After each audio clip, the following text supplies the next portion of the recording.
નમસ્કાર દર્શક મિત્રો, પ્લેગ્રાઉન્ડ ધ સ્પોર્ટ્સ શોમાં આપ સૌનું હાર્દિક સ્વાગત છે.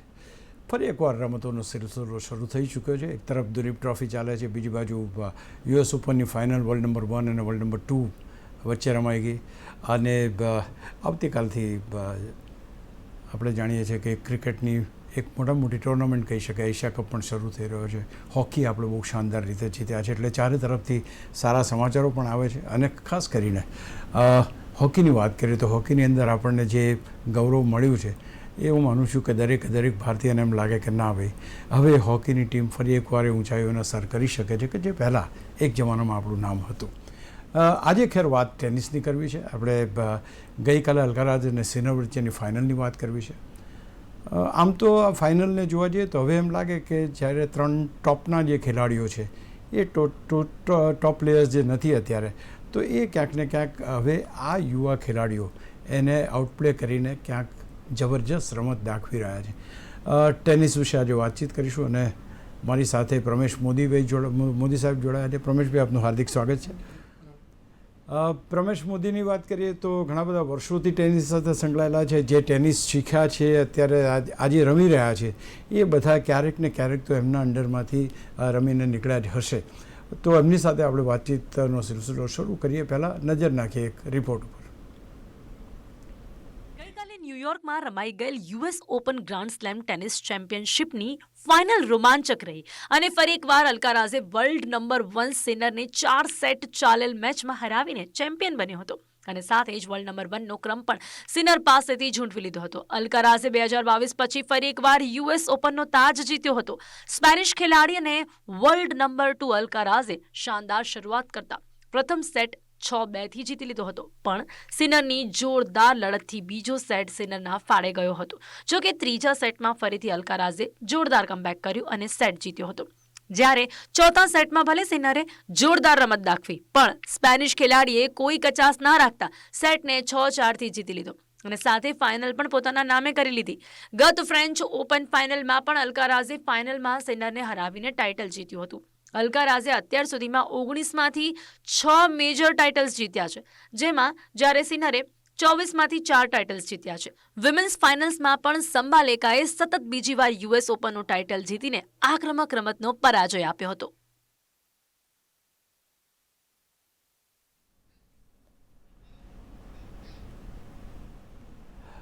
પ્રમેશભાઈ, ખાસ કરીને મેન સિંગલ્સની વાત કરીએ તો ઘણા બધા ખેલાડીઓ દિગ્ગજો જે હતા, ખાસ કરીને જોકોવિચની વાત કરીએ તો એમને છે કે હતા એ કહેવું મુશ્કેલ છે, કારણ કે હજુ પણ એમ કહે છે કે હું ફરી એકવાર આવવાનો છું. ખાસ કરીને આપણે વાત કરીએ તો સિનર અને અલ્કારાઝ વચ્ચેની યુએસ ઓપનની ફાઇનલ આપની એક્સપર્ટ નજરે કેવી રહી? શું હવે આ જોડી ટેનિસ જગત ઉપર રાજ કરશે એવું આપણે કહી શકીએ ખરા? હા અશોકભાઈ, હું તમને ખાસ તમે જેમ કીધું કે પહેલાંના જે દિગ્ગજ ખેલાડીઓ હતા એમાં હજી બી એમને આપણે ભૂલી ના શકાય, જેમ કે ફેડરર, નડાલ, જોકોવિચ. એ 3 જે રીતે હતા એવું હવે એવું લાગી રહ્યું છે કે અલ્કારાઝ અને સિનરની જે સ્પર્ધા થઈ રહી છે, જે લોકો છેલ્લી 3-4 તમે ફાઇનલ્સમાં જુઓ ગ્રાન્ડ સ્લેમની કે કોઈ બી મોટી ટુર્નામેન્ટોને, ઓલવેઝ એ બે સામે આવી રહ્યા છે. એટલે એ બેનું હવે વર્ચસ્વ વધારે રહેશે એવું બીજા નેક્સ્ટ 7-8 યર્સનું દેખાઈ રહ્યું છે, કારણ કે જે લેવલનું ફિટનેસ છે, જે એ લોકોને પાવર છે, જે લેવલનું એ લોકોનું મેન્ટલ એટીટ્યૂડ છે, તમે આમ જુઓ ને તો એ લોકોનું સ્કોર કાર્ડ તમે જોશો તો અલ્કારાઝ ફાઇનલ સુધી એક સેટ હાર્યો નથી. ગ્રાન્ડ સ્લેમમાં ફાઇનલ સુધી એક સેટ ના હારવું, it's a big thing. Even સિનરનું પણ એવું જ ઓલવેઝ થતું હતું, પણ આ વખતે ઇન્જરી સાથે અહીંયા આવ્યો હતો. પાછલી ટુર્નામેન્ટમાં ઇન્જરીને લીધે ફાઇનલ્સ અલ્કારાઝ સામે રમ્યો નહોતો, તમને બધાને ખ્યાલ હશે કે. એટલે એ રીતે જોવા જાવ તો 9-2 આ બંને જણા રૂલ કરવાના છે.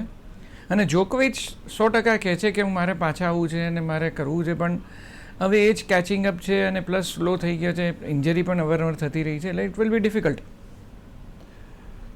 ખાસ કરીને 25માં ટાઇટલ માટે જોકોવિચ આ વખતે રમ્યા અને સેમિફાઇનલમાં જેને કહેવાય કે એમને હારનો પણ સામનો કરવો પડ્યો તો, અને હજુ પણ એમ કહે છે કે I am going to come back. એમની જે એજ છે, એમની ફિટનેસ છે, એમની ઇન્જરીઝ છે, કેટલા પર્સન્ટેજ તમને ચાન્સ લાગે છે કે 25મું ટાઇટલ જીતવા માટે ફરી કદાચ નો ડાઉટ કે કોર્ટ ઉપર તો ચોક્કસ ઉતરશે, પણ આ બધા જે યુવા ખેલાડીઓ છે એની સાથે રમવામાં કેટલા સક્ષમ પુરવાર થાય એવું લાગે છે? આમ જોવો તો મેન્ટલી કદાચ એ ડિટર્મિન હોય પણ physically it will be very difficult, કારણ કે આ સિવાયના બે પ્લેયરો સિવાયના પણ તમે જુઓ તો બુબલિક પણ એવો છે, રૂબલે પણ સારો છે, એ પણ બહુ ટફ પડશે. ઇવન તમે ફ્રિટ્સ જુઓ તો ફ્રિટ્સ પણ બહુ સારું રમી રહ્યો છે, એની પણ ગેમ બહુ સારી છે. એટલે there are many other players એ લોકો બહુ સારો કરીને, ઇવન હવે તો એટલી સ્પીડ ગેમ થઈ ગઈ, એટલું પાવર ગેમ થઈ ગઈ છે, it will be very difficult physically.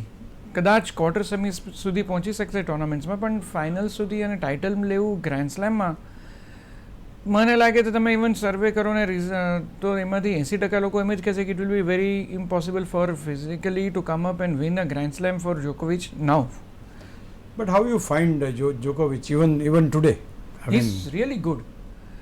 એક્સપિરિયન્સના હિસાબે જેમ કે આપણે તમે જોવા જાઓ તો આપણને ફેડરર પણ એવું લાગતું હતું હવે રિટાયર થશે, પણ તે છતાંય બહુ જ સારું રમ્યા, બીજા 3-4 વર્ષ સુધી ખેંચ્યું. ઇવન નડાલનું પણ બધાને એવું હતું કે હવે આટલી બધી ઇન્જરી થઈ છે, હવે ડિફિકલ્ટ છે, પણ દેન ઓલ્સો હી વોઝ પ્લેઇંગ. પણ એ બંને જણા સમજી ગયા કે હવે અમે લોકો આમાં યુવા ખેલાડીઓ સામે પાવર અને સ્પીડ સામે નહીં ટકી શકીએ. હવે જોકોવિચ કદાચ એ થોડો ડિફરન્સ છે. આપણે બધે એનો પાસ્ટ હિસ્ટ્રી એને જોઈએ ને 20 વર્ષ કે 18 વર્ષના કેરિયરમાં, એને જેમ કે વેક્સિન એને લીધું નહોતું કોવિડમાં, એ કે હું નહીં જ લઉં, એટલે જુદો પડે, તરી આવે છે ઓલવેઝ.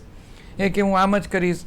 એને કોન્ટ્રોવર્સીસ પણ ઘણી બધી થયેલી, એ ટાઈમ આઉટ પણ લઈને જતો રહેતો હતો બધી. એટલે there are many things is different than Nadal અને ફેડરર કરતાં બહુ જુદો છે. એટલે કદાચ એ હજી આવશે, પણ ફિઝિકલી ઇટ્સ વેરી ડિફિકલ્ટ.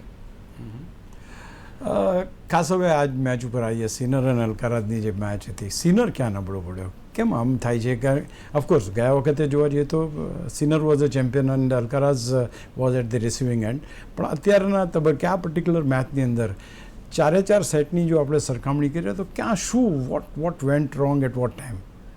અલ્કારાઝ તમે જો તો he is quite senior to Sinner, અને એનું જે રમત છે એ પાવર સ્પીડ તો છે જ, પ્લસ હી હિટ્સ વિનર્સ મેની. જ્યારે સિનરનું છે ને કે એ વેરી કન્સિસ્ટન્ટ, વેરી ડીપ અને વેરી સ્ટ્રોંગ પ્લેયર છે, મુવમેન્ટ બહુ સારી છે. પણ આ વખતે એવું લાગતું હતું કે પહેલાં મેચથી કે બીજી મેચથી તમે જોશો તો એનો થોડોક હજી ફિઝિકલી એનું થોડો ઇન્જરીનો દેખાવ આવતો હતો, થોડો સ્લો પડતો હતો.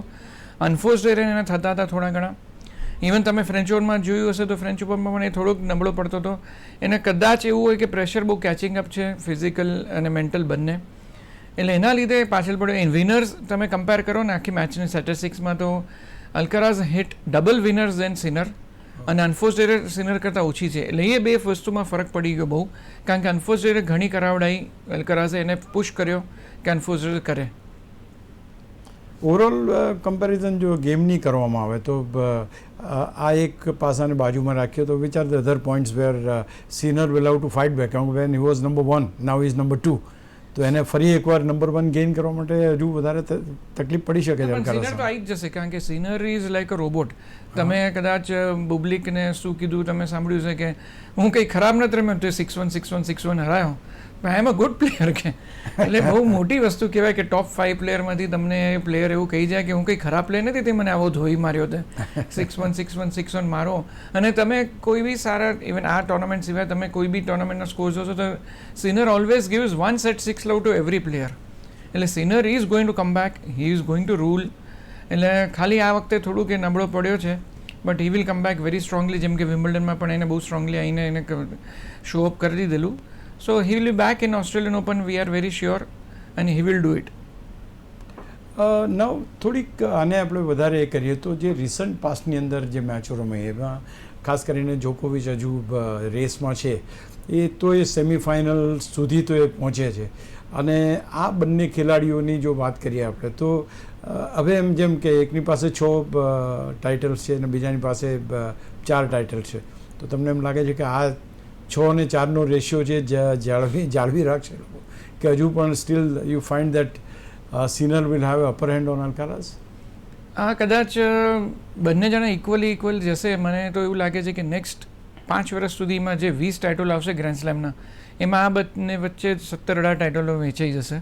અને જે રીતનું સિનરની રમત છે ને, જે રીતનું એનો મેન્ટલ એટીટ્યુડ છે ને, he might be overtaking by 1 or 2 titles of grand slam in next 3 years, અને અલ્કારાઝ વિલ બી સેકન્ડ, કારણ કે he is very strong, very fast, અને આમ જોવા તો રોબોટ જેવું છે, બધાનું કેવું એમ છે. એટલે he will be outclassing Alcaraz in next 3 years.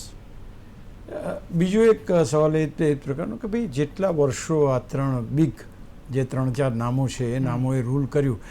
લાગે છે કે આ યંગ જનરેશન અથવા તો યંગ પ્લેયર્સ અથવા તો 4 અને 6 ટાઇટલ જીતેલા ખેલાડીઓ એટલા લાંબા સમય સુધી ટેનિસ રમી શકશે. અત્યારના તમે એના રિફ્લેક્સિસ જુઓ, એના શોટ્સ જુઓ, એના એસીસ જુઓ, તમને એમ લાગે છે કે તે લાંબી રેસના ઘોડા છે? કારણ કે ઓલ જોકોવિચને તમે વાત કરો કે તમે બાકીના ખેલાડીઓની વાત કરો, નડાલની વાત કરો, ફેડરરની વાત કરો, દે પ્લેડ ફોર યર્સ ટુગેધર. લાગે છે કે આ બંને એટલું લાંબુ રમી શકશે? તમે ખાલી આમ નહીં, તમે ઇવન હું તો પાસ્ટની વાત કરું, જ્યારે અમે લોકો કોમ્પિટિટિવ ટેનિસ રમતા હતા, બોર્ગ, મેકેનરો, જીમી કોનસ, એ લોકો પણ 18-20 વર્ષ, માર્ટિના નવરતિલોવા, ક્રિસ સેવોટલોઇડ, એ લોકો 18-20 વર્ષ રમ્યા કોમ્પિટિટિવ અને ગ્રાન્ડ સ્લેમને ક્વાર્ટર સેમિસ ફાઇનલ સુધી પહોંચતા હતા. એ વખતે આટલું બધું પ્રેશર ને ફિઝિકલ નહોતું. ઇવન તમે ફેડરરની વાત કરો, Federer also ruled for 18-20 years, even જોકોવિચ has done it for 20 years, even Nadal has done it for 18 years. પણ આ બેનું આમ જોવા જાઓ તો જે રીતનું અત્યારે પ્રેશર ને જે રીતની સ્પીડ વધી રહી, જે રીતનું કોમ્પિટિશન અને જે રીતનું ટુર્નામેન્ટોને પ્રેશર હોય છે, એટલી બધી સળંગ રમવી પડે છે. નેક્સ્ટ 5-6 yearsથી વધારે ટકવું અઘરું છે, કારણ કે ઇન્જરીઝ એટલી બધી થતી હોય છે, મેન્ટલી ડ્રેન આઉટ થતા હોય છે. આ બંને વસ્તુ બહુ મોટી વસ્તુ છે કે જે માણસ એટલે પ્લેયરને પ્રેશર વાઇઝ એટલું ખતમ કરી કાઢે કે પછી કોપઅપ કરવું અઘરું પડે. તમે જોવા જાઓ તો આ 3 ફેડરર, નડાલ અને જોકોવિચ સિવાય આ 2 છે.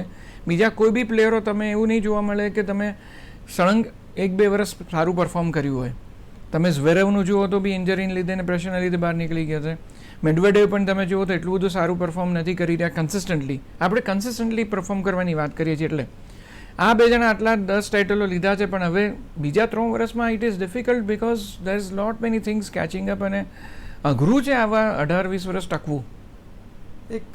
બીજો એક આની સાથે જ સંલગ્ન સવાલ છે કે ભાઈ what has change than the earlier years, જ્યારે આ 3 દિગ્ગજો રમતા હતા અને હવે તમે જે બહુ સરસ વાત કરી કે બહુ ફાસ્ટ ગેમ થઈ ગઈ છે, ઇટ ઇઝ ઇમ્પ્રુવડ લોટ, અને મુવમેન્ટ વાઇઝ અથવા તો ટેકનિકલ એસ્પેક્ટ વાઇઝ શું એવો ચેન્જ લાગ્યો કે આ ખેલાડીઓ જલ્દી વેર આઉટ થઈ જશે અને જેમ કહી શકાય કે પેલા ખેલાડીઓ લાંબુ રમી શકે એમ? મેઇન વસ્તુ છે આમાં જે સ્પીડ વધી ગઈ છે, જે પાવર ગેમ થઈ ગયું છે ને, એટલે ઇટ ઇઝ વેરી ડિમાન્ડિંગ. તમે એક દિવસ પણ તમારું 99% રમ્યા ને તો બી તમે હારી જાઓ, એટલે મેન્ટલ પ્રેશર તો હોય જ, એટલે physical pressure plus mental pressure. અને એ લોકોને એ તરફ રમવા માટે એટલું બધું વર્કઆઉટ ઓફ ધ કોર્ટ કરવું પડે છે કે બંને વસ્તુ કોપઅપ કરવું અને પ્લસ ટ્રાવેલ કરવું અને ટાઈમ ઝોન્સમાં ડિફરન્ટ ટાઈમ ઝોનમાં અઘરું છે બહુ. જ્યારે તમે પહેલાંના વસ્તુ જુઓ કે 90s અને 80sમાં ત્યારે શું હતું કે થોડી ગેમ સ્લો હતી, રેકેટ્સ પણ એવા હતા, બોલ પણ એવો હેવી એ થોડોક હતો. હવે બધું ચેન્જ થઈ ગયું છે, ટેકનોલોજી બદલાઈ ગઈ છે, રેકેટ્સની બોલ પણ લાઇટર થઈ ગયા છે, કોર્ટ્સ બહુ ફાસ્ટર થઈ ગયા છે. એટલે એ બધાને કેચઅપ કરવા માટે તમારે એટલું જ ફિઝિકલ વર્કઆઉટ કરવું પડે, ફિટનેસ લેવલ એવી કરવી પડે, ટ્રેનિંગ એવી લેવી પડે ઓફ ધ કોર્ટ અને ઓન ધ કોર્ટ પણ, અને પ્લસ મેન્ટલ પ્રેશર. કારણ કે ટુર્નામેન્ટના વચ્ચે તમે ગેપ લો તો તમે ફર્સ્ટ રેન્ક છે ને ત્યાં જો 2 ટુર્નામેન્ટ ના રમે તો સેકન્ડ થર્ડ થઈ જશે. એટલું બધું પ્રેશર હોય છે. તમે ઇવન કોઈ બી લેવલના પ્લેયરોને તમે જોવો તો ઇવન ક્રિકેટમાં પણ એવું થઈ ગયું કે તમે એટલી બધી ટુર્નામેન્ટો હોય છે કે તમે રમવી જ પડે બધી. એવી રીતે ટેનિસમાં પણ એટલી બધી ટુર્નામેન્ટો થતી હોય છે, તમે બધી ટુર્નામેન્ટો રમીને પરફોર્મ એટલું જ ઇક્વલી સારું કરવું, એમાં જ પ્લેયર્સો બધા ઇન્જરીને ડ્રેન આઉટને મેન્ટલી ફેટિક થઈ જાય છે, ખતમ થઈ જાય છે. એક નાનકડો એવો સવાલ ઉદ્ભવે છે કે તમને એમ લાગે છે કે somebody will be earmarked for Wimbledon, somebody will be earmarked for French Open, somebody will be there for US and Australian. એવું લાગે છે આ 3 ખેલાડીઓમાં કે somebody is very good at some surface and other is equally good in some other surface. એવું લાગે તમને? પહેલાં એવું હતું પણ હવે એવું નથી. કારણ કે હવે તમારે જો આ એક જ એવી ટુર્નામેન્ટ છે જે ગ્રાસ પર રમાય છે, વિમ્બલ્ડન છે, અને વિમ્બલ્ડનની પહેલાં 1-2 ટુર્નામેન્ટ એ લોકો કરે, નહીં તો બીજી બધી ટુર્નામેન્ટો કેવી હોય છે કે હાર્ડ કોર્ટ પર છે, અને યુરોપમાં બધી ક્લે કોર્ટ પર છે. એટલે નો ડાઉટ કે કદાચ European players are better on clay, પણ તમે જુઓ તો Alcaraz are equally performed on hard court, equally performed Sinner has on grass court also. એટલે હવે એવું નથી, હવે 3 સરફેસ પર એ લોકો બધા ઇક્વલી સારું રમે જ છે. પહેલાં એવું હતું કે જેમ કે બોર્ગ એ બંને સરફેસ પર જીતતો હતો, કે વિમ્બલ્ડન પછી ફ્રેન્ચ ઓપન પછી વિમ્બલ્ડન પણ જીતતો હતો, જ્યારે જ્હોન મેકેનરો એકેવાર ફ્રેન્ચ ઓપનમાં એ ટાઇટલ નથી મારી શક્યો. એટલે એવું કહેવાતું હતું પહેલાં કે ક્લે કોર્ટ સ્પેશિયલિસ્ટ અને ગ્રાસ કોર્ટ સ્પેશિયલિસ્ટ. પણ હવે તમારે 3 સરફેસ પર સારું રમવું જ પડે તો જ તમારું વર્લ્ડ રેન્કિંગ જળવાઈ રહે, અને it is a very big things at stake. એટલે હવે એવું નથી રહ્યું. હવેના એવું જમાનો હવે એવું થશે પણ નહીં, મને એવું નથી લાગતું. નંબર 1 ને નંબર 2ની રેસ ચાલે છે, એટલે હવે number 1 has change now to Alcaraz અને નંબર 2 સિનર થઈ ગયા છે. એ સિવાય પહેલો અને બીજો ખેલાડી આપણે વાત કરીએ તો બાકીના 5-7 ખેલાડીઓને જોઈએ તો કોઈ એવું લાગે છે કે હમણાં પેંગડામાં પગ નાખે તો ક્યાંક અપસેટ કરે કે નહીં 1 અને 2 પર એ લોકો આવી ગયા એમ? ના, અત્યારના નિયર ફ્યુચરમાં તો નથી લાગતું, પણ 100% ઝવેરેવ છે, પછી ફ્રિટ્સ છે, પછી રૂન છે અને બુબલિક અને રૂબલેવ. આ લોકો ઓલરેડી કેચઅપ કરવાની કોશિશ કરી રહ્યા છે, પણ it is very difficult to match up this two. આ ટુ છે ને ક્લાસ અપાર્ટ છે અને બહુ જ સ્ટ્રોંગ છે, ફિઝિકલી પણ એટલા સ્ટ્રોંગ છે અને ગેમ વાઇઝ ને મેન્ટલ એટીટ્યુડ એટલો સારો છે. તમે એ લોકોની બોડી લેંગ્વેજ જોશો ને તો એમાં જ ખબર પડી જાય કે આ લોકો ખાઈ જશે, આ લોકોને એવા છે આ બંને જણા. સિનરનું તો ટેરિફિક છે જ, બધાએ જોયું છે કે સિનર તો આઉટ ક્લાસ કરે છે અને 6 લવ મારી જાય છે એક સેટ તો.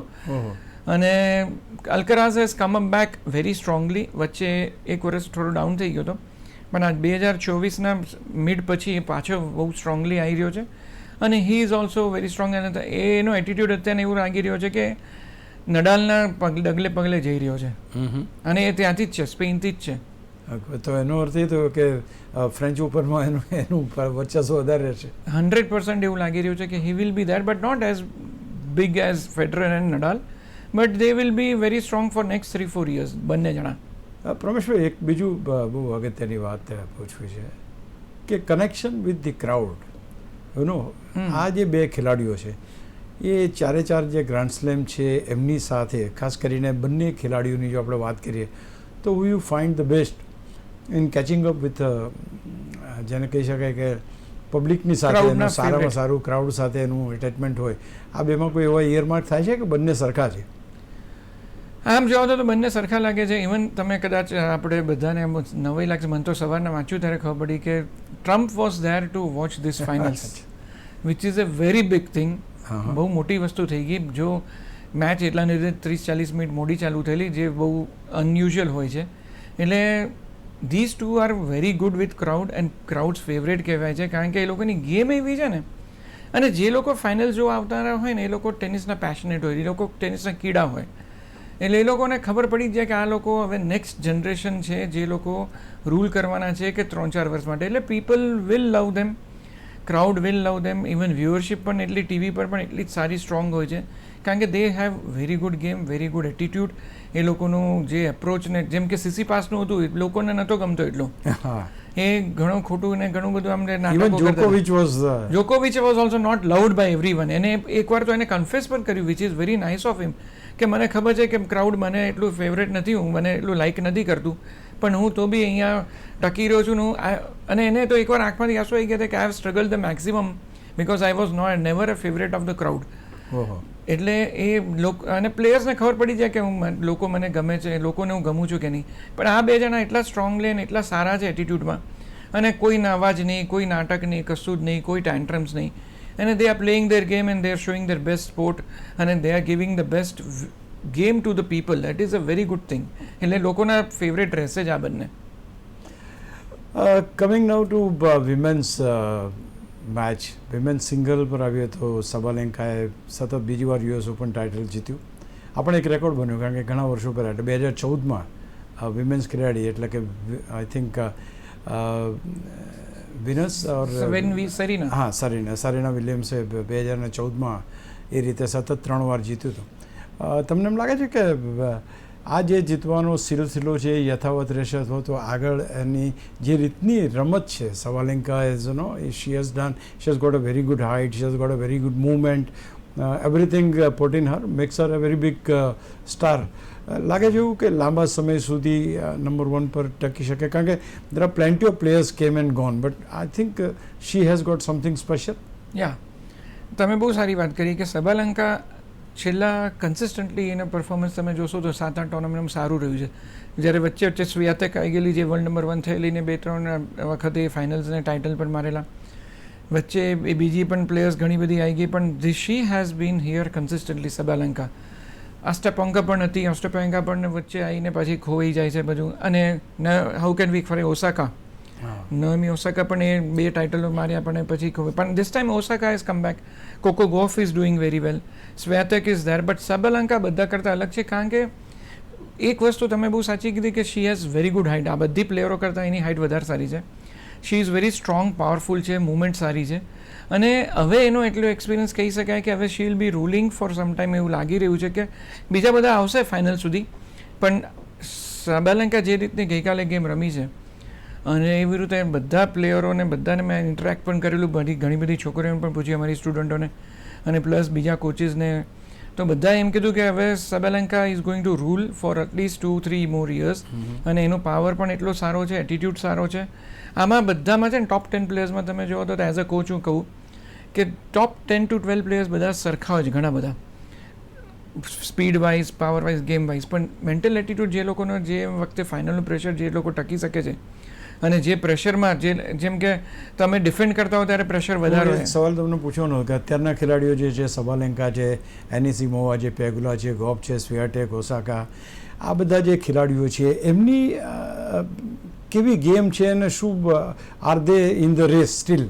Yeah, they are in the race, but physically they are in the race. Game wise they are in the race. જેમ કે નેઓમી ઓસાકાનું તમે જોશો તો એને કંઈક એટીટ્યુડ એટલો ખરાબ થઈ ગયો હતો કે એને કોચ જોડે બગડ્યું હતું, તે 2.5 વર્ષ સુધી ખોવાઈ ગઈ હતી. શી કુડન્ટ વિન સિંગલ ઓર સેકન્ડ રાઉન્ડ ઓલ્સો. એટલે એટલો ખરાબ એનો, એટલે એ લોકોને જેટલું વીક હોય છે ને, ઘણા બધા પ્લેયર હતા કે તમે 16-17 વર્ષના હતા કે જે ફાઇનલ્સમાં પહોંચેલા પછી જતા રહ્યા, એ લોકો નામે ભૂલી ગયા છે અત્યારે. યસ, એ લોકો બધા એવું હોય છે મેન્ટલી, જે લોકો મેં હમણાં જેમ વાત કરી કે ટોપ 10-12 પ્લેયર્સ આર મેન્ટલી, જે લોકોનું સારું હોય છે ને એ જ લોકો આગળ આવી શકે છે. બધાની ગેમ સરખી હોય છે. ટોપ 20 સુધી પણ ઘણા બધા સરખા થઈ શકે છે એવું કહેવાય વિમેનમાં. જ્યારે મેનમાં ટોપ 10 પ્લેયર્સ આર ઇક્વલ, પણ જે મેન્ટલી એ વખતે સારું એટીટ્યુડ સાથે રમે અને જે લોકો ઇવન લવ 40 પર ડાઉન ના થાય, 40 પર. છેલ્લો સવાલ પૂછવો છે પ્રમેશભાઈ કે યુકી ભામરીએ થોડીક આશાઓ આપી છે. એવા કોઈ ખેલાડીઓ ભારતના 4-5 ખેલાડીઓના એવા નામ તમને યાદ આવે કે જે ગ્રાન્ડ સ્લેમમાં કંઈક આગળ વધે? Like we had a very good past, but are you seeing somebody? But Yuki Bhambri consistently હમણાં છેલ્લા 4-5 ટુર્નામેન્ટથી પરફોર્મ કરી રહ્યા છે, એટલે he will do well in doubles. સિંગલ્સમાં એ ટકી ના શક્યા, બટ આઈ એમ શ્યોર કે 2 વર્ષ પછી એટલે 2027 પછી Indian players will do very well in singles and doubles બંને. 2027 will be starting of the Indian era in tennis. વાહ, થેન્ક યુ સો મચ પ્રમેશભાઈ, બહુ જ મજા આવી તમારી સાથે વાત કરવાની અને દર્શક મિત્રોને પણ ખૂબ મજા આવી હશે, કારણ કે એક સિનિયર વ્યક્તિ જો ટેનિસની વાત કરતા હોય અને એ આ ટેકનિકલ એસ્પેક્ટની સાથે વાત કરતા હોય તો ઘણી બધી મજા આવે. Thank you so much for joining. Thank you. તો દોસ્તો, આથી ટેનિસની વાતો. ડેફિનેટલી હોકી પણ બહુ જ જબરજસ્ત અને શાનદાર પ્રદર્શન કર્યું છે. ક્રિકેટ પણ શરૂ થઈ રહી છે. તમામ વિષયોને આવરી લેવાની કોશિશ હું ચોક્કસ કરું છું મારા કાર્યક્રમોમાં. ફરી મળીએ ત્યાં સુધી અશોક મિશ્રને રજા આપશો. નમસ્કાર.